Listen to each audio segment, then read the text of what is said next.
नमस्कार दोस्तों, आज हम आपको एक ऐसी कहानी सुनाने जा रहे हैं जिसे सुनकर आपके रोंगटे खड़े हो जाएंगे। ये कहानी है एक भूतिया हवेली की, जिसे लोग आत्माओं का घर कहते हैं। तो चलिए शुरू करते हैं। यह कहानी है एक ऐसे छोटे से गांव की जहां एक पुरानी और बड़ी हवेली खड़ी थी। गांव के लोग उस हवेली के पास जाने से भी डरते थे। कहा जाता था कि उस हवेली में कई साल पहले एक अमीर व्यापारी और उसका परिवार रहते थे। लेकिन एक रात कुछ अजीब हुआ। उस रात हवेली से भयानक चीखों की आवाज़ें आने लगीं। सुबह होने पर गांव वालों ने देखा कि हवेली में कोई नहीं था। व्यापारी और उसका पूरा परिवार गायब हो चुका था। वक्त बीतता गया, लेकिन हवेली में किसी ने कदम नहीं रखा। जो भी वहां जाने की कोशिश करता, वह लौट कर नहीं आता। गांव के लोगों का कहना था कि हवेली में आत्माएं भटकती हैं। एक दिन गांव में एक युवक पत्रकार रोहित आया। उसे इन कहानियों में विश्वास नहीं था। उसने तय किया कि वह इस रहस्य का पता लगाएगा। रोहित रात के समय हवेली में गया। हवेली के अंदर घुसते ही उसे अजीब सी ठंड का एहसास हुआ। चारों तरफ धूल और जाले लगे हुए थे। रोहित ने अपना कैमरा चालू किया और सब कुछ रिकॉर्ड करने लगा। जैसे ही वह हवेली के भीतर गया, उसे एक पुरानी किताब मिली। किताब में व्यापारी और उसके परिवार की तस्वीरें थीं।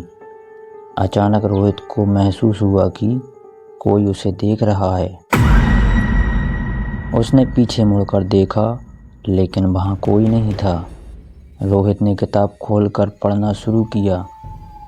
उसमें लिखा था कि व्यापारी ने अपने धन को हवेली के अंदर छुपा रखा था, लेकिन जो भी उसे पाने की कोशिश करेगा, उसकी आत्मा हमेशा के लिए इस हवेली में कैद हो जाएगी। तभी रोहित को हवेली के अंदर से किसी के चलने की आवाज़ें सुनाई देने लगीं। उसने हिम्मत जुटाई और आवाज़ की दिशा में बढ़ा। जैसे ही वह एक कमरे के पास पहुंचा, दरवाज़ा खुद ब खुद खुल गया। अंदर बहुत अंधेरा था। रोहित ने टॉर्च जलाया और देखा कि कमरे के बीचों बीच एक ताबूत रखा था। ताबूत के ऊपर खून के धब्बे थे।